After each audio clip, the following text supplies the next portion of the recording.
our evening, we're having some responses to the main addresses that we had in the chapel beforehand. During that time, dessert will be served, so please don't get too distracted, but please do enjoy it by all means. The two speakers that will be responding to the addresses in the chapel are the Honourable John Anderson AO and Reverend Father the Honourable Michael Tate AO. First up, we've got the Honourable John Anderson. John Anderson is the former Deputy Prime Minister of Australia and leader of the National Party of Australia from 1999 to 2005. While in Cabinet, he held the portfolios of Minister for Primary Industries and Energy, Minister for Transport and Regional Development, and served on the Expenditure Review Committee, National Security Committee and Standing Environment Committee. He was a member for Gwydir, New South Wales from 1989 till his retirement in 2005. In 2011, he was named Officer of the Order of Australia for distinguished service to the Parliament of Australia, particularly through support of rural and regional communities, transport development and water management initiatives. He currently lives in northwest New South Wales, where he farms crop and cattle. His family have been graziers and landowners in northern New South Wales since the 1840s. A great history there.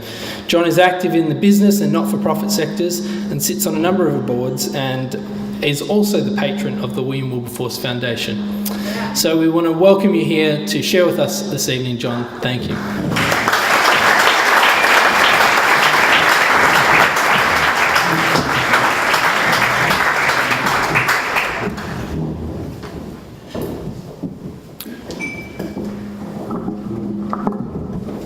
Well, Jono, thank you very much for your kind introduction. Does this PA work well enough, or have you got a bit of bounce back down there? You can sort of understand? That's amazing. Better now. You may be happier if you can't hear what I can say. But I know that you're very polite in Melbourne. I was reminded of this recently. I was in South Africa with my son. We went off for a father and son expedition. And one beautiful sunny morning, found ourselves in a bed and breakfast in a little town called Prince Albert in the Swartberg Ranges. Very, very pretty place. Lovely little bed and breakfast. And bacon and eggs served out in a beautiful garden in the open air.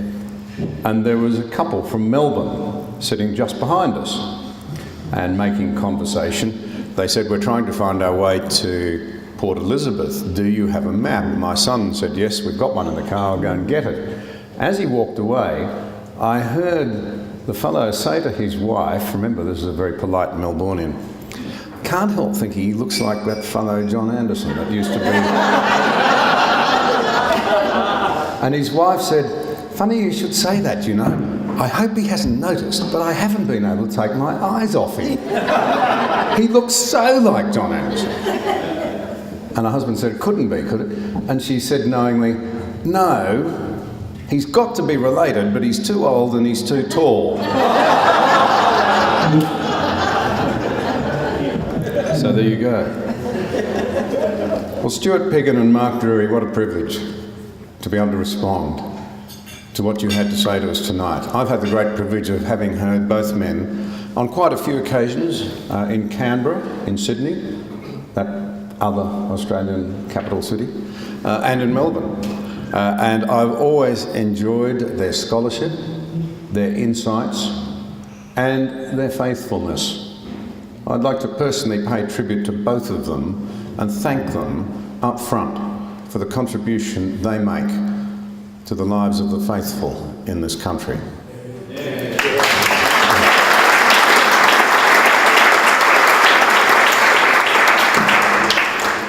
Now, of course, in essence tonight, what we had were two marvellous historical talks. The living proof that Henry Ford had it wrong when he said history is bunk. We live in an age when people are very, very anxious. We know that. Very concerned, as well they might be, about where Western society is going. Given that almost all major Western countries, Australia being one of the very few exceptions, are virtually, to all intents and purposes, bankrupt financially, and they are so, if you explore it in any depth, because of their own narcissism and self-obsession. They've maxed out their personal credit cards, and when that hasn't been enough, they've maxed out their government's credit cards, weak-kneed politicians giving way in an age when it's been all about populism. Hate to be blunt about it, but that is what has happened. Most of the West has engaged in the most monstrous intergenerational theft. They have guaranteed that their children will have nothing like the lives and opportunities that they've had. It's such a mess that it sort of reminds me of an old joke that used to do the rounds in Sydney about the two naval ratings who, after a hazardous ocean crossing, found themselves on safe, secure footing at last in an English port, and being, young Australians relieved to be alive and wanting to celebrate, found their way down to the local pub, got themselves well and truly written off. At closing time, thrown out onto the street. Jimmy looks at Billy and says, "We've got a bit of a problem." "What's that?" says Billy. "Well, we don't know where we are. I've got no idea where the docks are, let alone where the ship is. We're lost." And the other Australian says, "Oh, that's all right. We're pragmatic blokes. We'll ask someone. Look, this fella walking down the street, he might know something, and it's the Admiral of the English fleet, covered in braid and frightfully officious looking." They pull him up and say, "Hey, mate, we're lost. Can you tell us where we are?" And he pulls himself up to his full height, says, "Never mind where you men are. That's not the question. The question is, do you know who I am?" And Jimmy looks at Billy and says, "No, we're in real trouble. We don't know where we are, and he doesn't know who he is." And that is, my friends, the once proud West that we now live in. I'm sorry to say it, but it is. And the commentariat, the intelligentsia who control the public debate today have no idea, but the one thing that they're determined to ensure is that we're not heard. But history is on our side. History is hugely important, and I wonder whether you've really grasped just how enormous the contribution of the two men we heard so much about tonight really was. Take William Wilberforce, and I'm very honoured to be patron of this organisation, which is about helping others as he was. He and his friends led, in effect, the greatest human rights movement of all times. The freeing of the African slaves, which then essentially grew into something much vaster. How much vaster? The secular historian Adam Hochschild in America, in his book Bury the Chains, states that 3/4 of the world's population lived in effective slavery at the time that the English evangelicals began their campaign. If you count the African subcontinent, 3/4 of the world's population had no effective control over their lives, political, economic, personal or social. And we rightly worry about the re-emergence of some 30 million, it's estimated today, slaves, mainly in the sex slave business.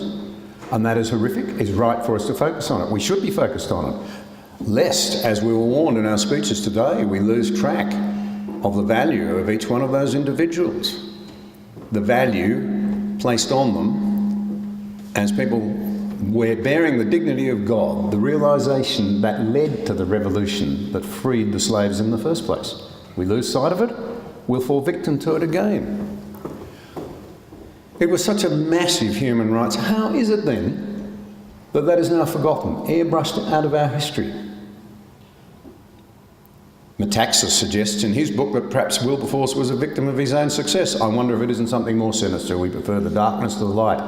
We don't want to know about these people because they were good and they believed in an almighty, when the commentariat today regard that as laughable and out of order. So the history, it's incredibly important. It's very powerful. It casts a long shadow over our modern world today.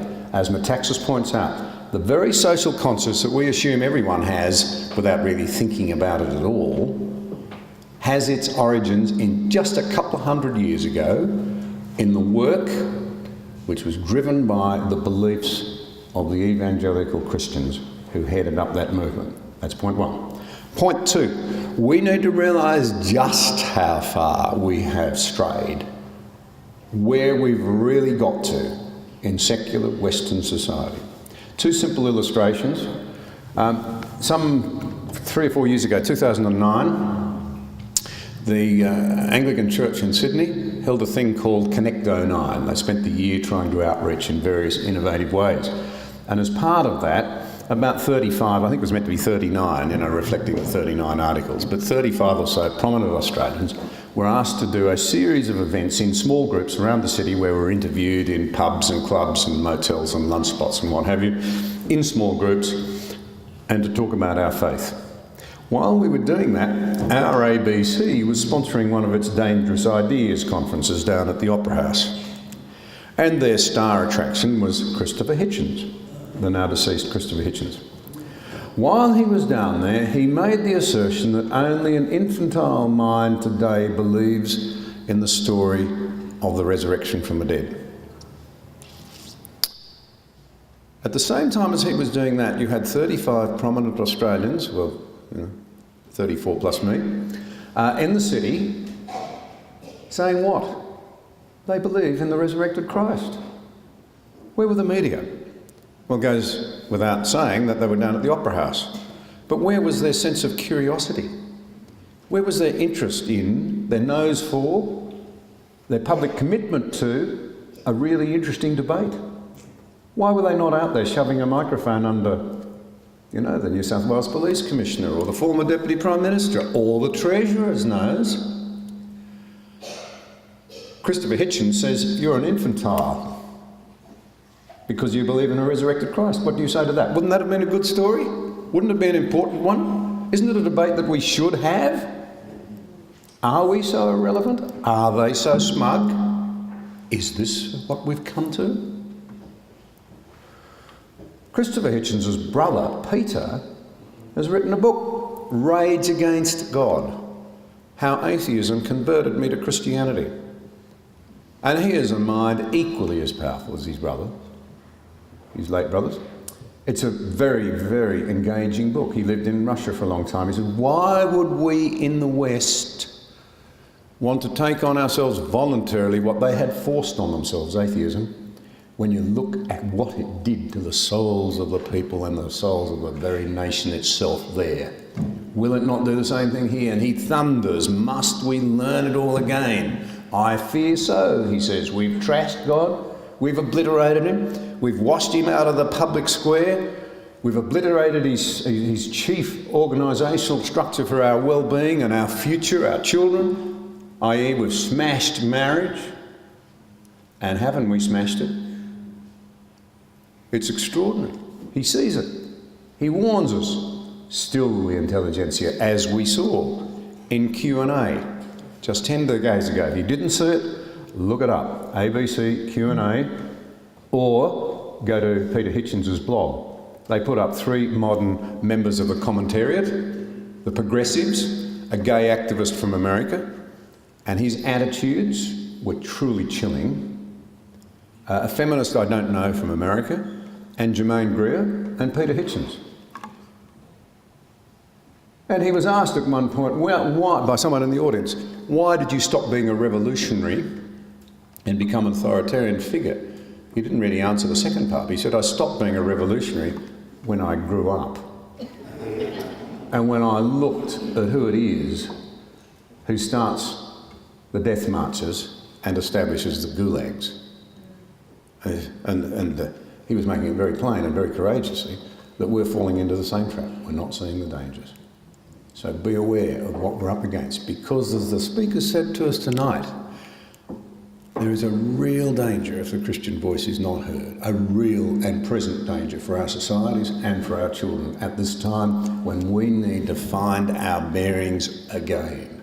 In an age which is casting around saying we're in a terrible place, where do we go to? As we saw in Q&A, the progressives' answer is more of the same.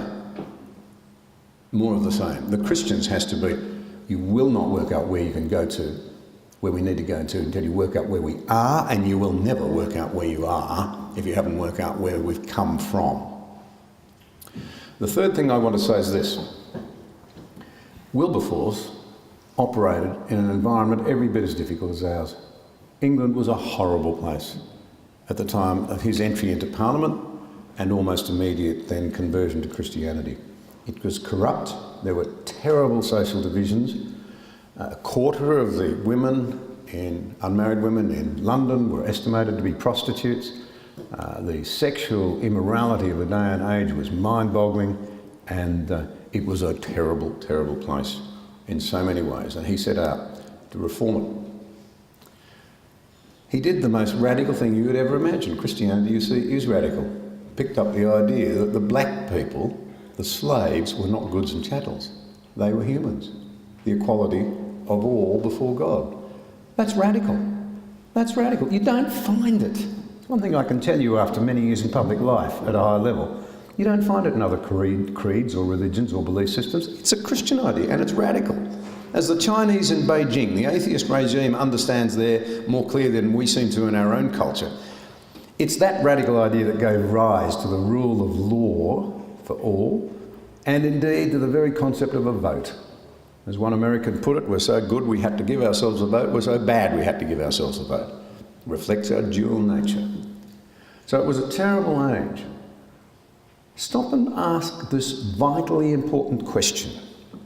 Why did a man like Wilberforce, who had everything to gain from the maintenance of the status quo and everything to lose by challenging it, undertake the life work that he did?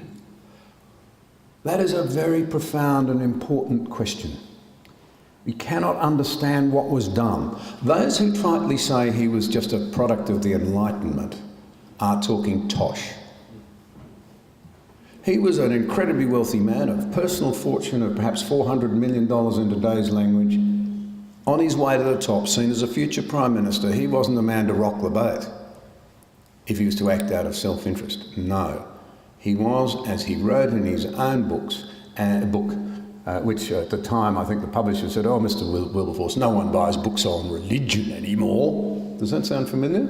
But we'll print 500 of them because it's your name. Perhaps a few we might be able to get rid of. And of course the thing's still being printed today.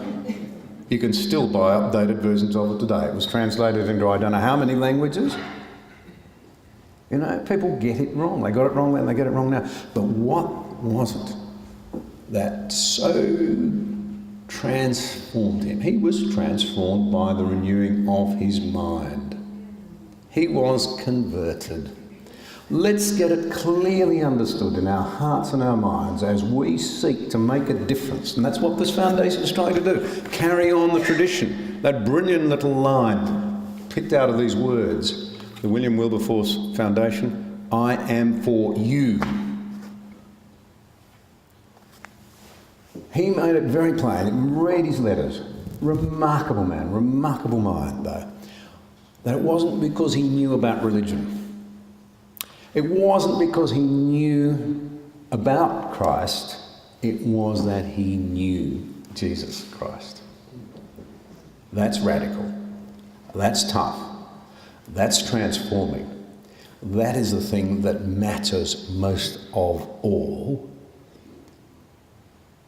And a proper understanding of Western history must bring you to the point where you recognise the massive importance of the God question, and to the point where you will recognise that those who have transformed, worked for and sought to transform and actively transform society for the better have been those who have loved others, those who have truly loved others. In fact, perhaps it's the only way we can truly love others, are those who have first understood themselves how they have been loved by the Christ, who paid an extraordinary price that we might be set free. We need to reflect that in the way that we interact with those around us in an age, whether they want to listen or not, because in the end, you see, it doesn't matter what they think. We have an audience of one. Thank you, gentlemen, for reminding us of that. I thoroughly enjoyed your talks, both of them.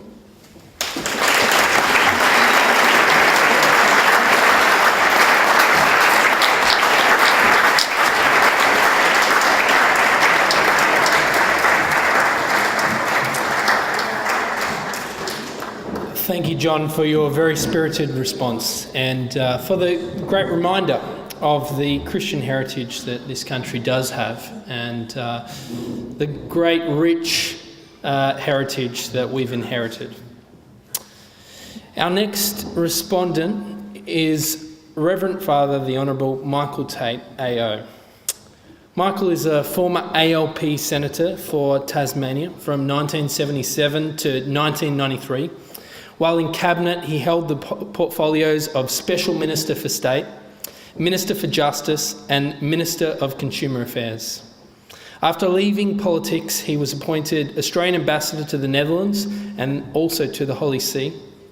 A graduate of the University of Tasmania and Oxford University, he was a lecturer of law at the University of Tasmania from 1972 to 1978, becoming Dean of the Faculty in 1977. In 1996, he was appointed an Officer of the Order of Australia. In 2000, he was ordained in the Archdiocese of Hobart as a Catholic priest, a role that he continues today. And in 2010, he was appointed Tasmania's first Parliamentary Standards Commissioner. I welcome Michael Tate.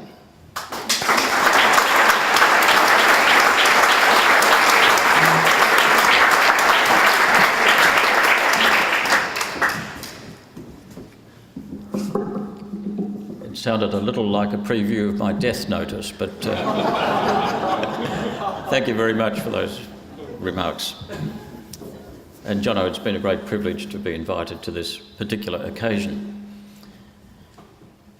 In 1865, a 17-year-old boy went running through the foundry sawmill workshop in Hobart of his father. He was an apprentice there, yelling out, "The Civil War is ending, the Civil War is ending. Robert E. Lee has surrendered." The boy had learnt this from the whalers who were taking shelter in the River Derwent from the prize-hunting Confederate warship, the Shenandoah, which had been, unfortunately, given sanctuary at Williamstown here in Victoria. But there they were in the River Derwent, and they passed on the news to this young 17-year-old boy who became completely obsessed with American constitutional and political history. He wrote the first draft of the Australian Constitution in 1891. His name was Andrew Inglis Clark. And it's because of his draft of the Constitution that we inherit so much of the American style of government in our federal government, the Senate being the most obvious example. But did we absorb the beliefs and the lessons of the Civil War in the United States? And particularly the belief of Lincoln that, what did he say? It's my ancient faith that all men are created equal. We heard that from one of the speakers this evening. Well, no. This morning I went for a stroll around the exhibition building, where of course the first Parliament was held for the Commonwealth of Australia. The first two statutes passed by the Federal Parliament of the new Commonwealth of Australia entrenched white Australia, based on a South African model of legislation, and expelled, the second act, expelled 7,500 Pacific Islanders who had been brought to the cane fields of northeast Australia, I say, virtually as slaves. There was a pretence, of course, of some sort of employment, but they'd really been captured in the South Pacific Islands and brought to Australia, and then expelled. Were they being treated as equal human beings? The lessons of the Civil War, the beliefs of Lincoln, were not incorporated into our Australian psyche as we began as a new nation in 1901. And that must count as a great tragedy. And there is some amnesia, to quote, I think it was Mark, about that fact in our Australian consciousness. But I learnt much from the remarks made by both Mark and Of course, I took a lot from Stuart, who taught me that my sermon should be in 3 parts, amongst other things. But this expulsion of the Pacific Islanders to Pacific Islands has a resonance even in current politics, I think you'll agree. Aren't we expelling those who are unwanted to various Pacific Islands? Has Australia really ever gone beyond that mentality manifested in 1901? There's been much talk this evening about the commentariat, and it is true, of course, that it is relentlessly secular and has no appreciation of questions of faith. But I think we have to be realistic. I think we have to be honest with ourselves and ask whether the Christian churches in Australia have lost the trust of the Australian people because of another matter which came to my attention this morning, because I went into the Melbourne Museum next to the exhibition building, and there within the exhibition building is a very wrenching display about the abuse of children in various institutions over many, many decades, run by various church organisations and other organisations. But you know, we have disabled ourselves. We've lost the credibility stakes at the moment in the Australian population. And it's going to be a very long and hard task to renew their confidence and trust in us, because Australians hate hypocrisy. When there's a gap between practicing and preaching, Australians will reject whoever is not practicing what they preach. And therefore, of course, we lose our ability to influence decisions in many, many different areas in the public square. Of course, we have a complete right to be prominent in the public square and to put our point of view and be unashamed of its genesis in our faith. But we have lost credibility, and we can't just blame the commentariat. There is some blame to be laid within our own organisations. Perhaps the new influx of migrants and refugees may bring about a change. And I don't think we should be thinking simply in terms of influencing Australian society from the point of view of the Christian churches. At our table we have a very distinguished rabbi, Rabbi Cohen. I've launched one of his books in Hobart a year or so ago. Of course, the Jewish people have as their foundational experience liberation from slavery, the Exodus story. So there's an immediate resonance there with the story of Wilberforce and of Lincoln. But I'm thinking of the new composition of Australian society, which leads to the fact that there are more Sikhs in Australia than Salvation Army members. There are more Hindus in Australia than Pentecostalists, according to the census. Buddhists, of course, are not theists, but there are many, many elements coming into our society who reject the purely secular attitude of the new atheists as personified in Christopher Hitchens, Dawkins and others. There's a silent majority growing in Australia from many different cultures, civilisations and great world faiths who will take out their citizenship and will be able to vote, or do vote and will be able to vote, and will start to influence our political life in ways which the commentariat and even the politicians have not yet seen. And I think we have to take advantage of that and celebrate that fact in our modern Australia. It's our opportunity. Lincoln said that what we must demonstrate, what we want, what he wants to bring about in the United States, was peace amongst ourselves. Australia is a fantastic example of people coming from every culture, every tribe, every language group, every ethnic group around this globe, putting aside some of the hatreds and the enmities and the warfare that have gone on not only generation after generation and century after century and millennia after millennia. They've come to Australia and settled in reasonable harmony, in reasonably peaceable relations. Isn't that what God intends for the whole world community? Isn't that what the kingdom of God on earth is meant to be?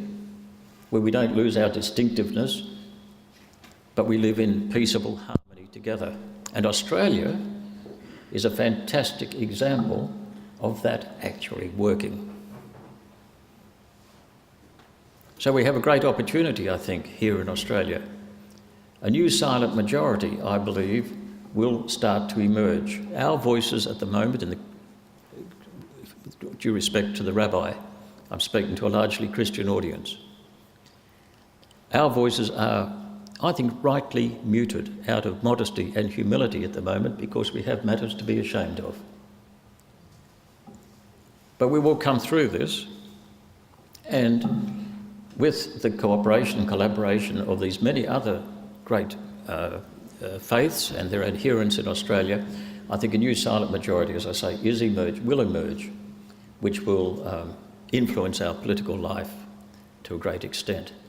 So I'm fairly optimistic in that respect.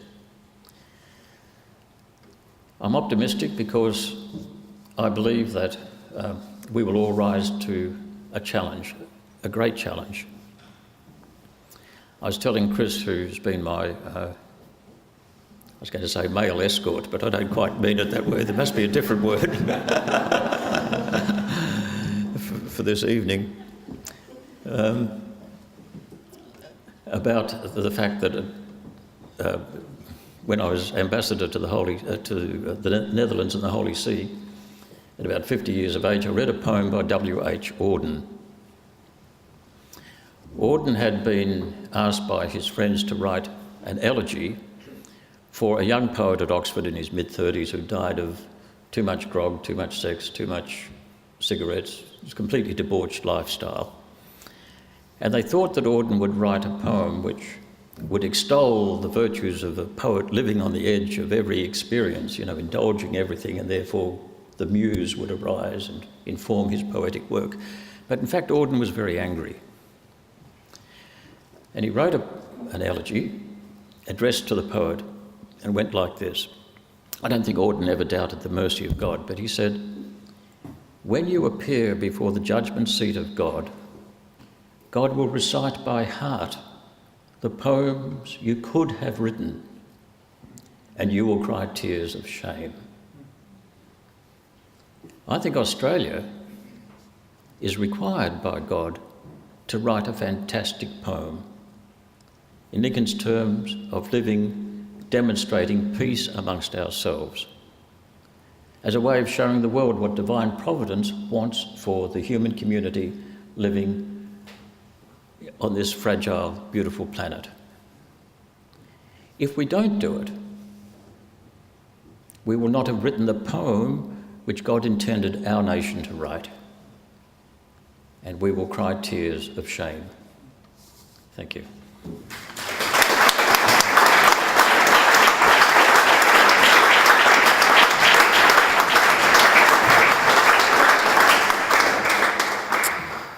Well, thank you for that great response, Michael, and I, for one, am glad that that wasn't your death note and that you'll have many more years of imparting your wisdom upon us. Thanks for the great reminder of the breadth of culture and of faith within this country as well, and how it is a collaborative effort. We do have to work together, and we do have a shared history of fighting against injustice and standing up for those who are on the edges. Well, thank you very much for joining us this evening. Before we do finish up, and dessert, I believe, has made its way to most tables. I think there is some people who appear to have missed out, but maybe we can get a few desserts down the front. They didn't even notice, so don't worry. That's right. Before we do finish up, I'd love to just show you a quick video, a little bit about the work that the William Wilberforce Foundation is doing here in Australia. So you will have to turn your eyes to this screen over here. The work of the William Wilberforce Foundation is really inspired by the work of people like Wilberforce, like Lincoln, who stood up and wanted to be counted, wanted to make a difference in society, to help those who were marginalised, help those who were hurting, help those who were vulnerable. And we focus here in Australia on these... There we go, that's better. We focus here in Australia on those three key areas of helping people who are coming out of the prison system, ex-offenders, helping people struggling with addiction, and helping people in family breakdown. And a big part of that is that family breakdown often is a key cause of people ending up in addiction or ending up in the prison system. Moose, who you saw up on the screen there, I've spent a little bit of time with him, and while spending time with him I really saw the impact of how people coming alongside someone like him. These are people of faith who did come alongside him, but people coming alongside of him, the impact in his life is enormous. And the way in which he's managed to turn his life around from being somebody who was one of the most feared criminals in the South Australian prison system to a man who, when you walk up to him, he wants to give you a hug. He's got joy on his face, and you can see it. You can see it. And I spent a couple of days with him, and at one point we were doing this filming, and at one point we ended up in a prison cell together. That was a bit of a scary experience, but he reassured me that his ways have changed and he wasn't going to hurt me. I just saw this guy had made a genuine change in his life. One particular incident stood out to me. We were filming a tattoo parlour which was owned by a friend of his, and he went to the tattoo parlour. He was cautious about going there because he'd really had to make a change in his life. He'd had to walk away from a lot of people that were former friends or associates of his because he wanted to see a change in his life. And when he went to that tattoo parlour, he knew that there was potentially going to be temptations, there was potentially going to be things that were thrown in his face. And it did happen. One of his friends who owns the tattoo parlour took him off into another room, and they were talking, and they came back into the room, and the friend said, "I just offered him cocaine." And he turned me down. And he said, "This guy's changed, really has changed, genuinely changed." And it really stood out to me then that the difference and the impact that can be made in somebody's life by people getting around them, offering to stand with them, offering to support them is enormous. And that's the challenge tonight. The challenge from the speakers, the challenge from those who responded. It's that each one of us has a role in society to play in making a positive change, in seeing the lives of others enriched, in seeing our society not become so fast-paced and so driven that we forget our heritage, we forget that we have been through all of this before, and we've seen change, we've seen people's lives impacted. And so it's a great reminder tonight, and I hope that you take that. I certainly do. We'd love to give you a little gift. There's one of these on the table for each person. It's a little book about the Wilberforce and his legacy. There's a little flyer in there that has some information about the foundation and the work that we're doing. And there's also a flyer in there if you would like to support the work that we're doing. We would very graciously accept that, and would be grateful for if you're interested in staying in touch as well, just filling in the details with no need to fill in any of the support side of things. So thank you very much for joining us. There is tea and coffee at the back.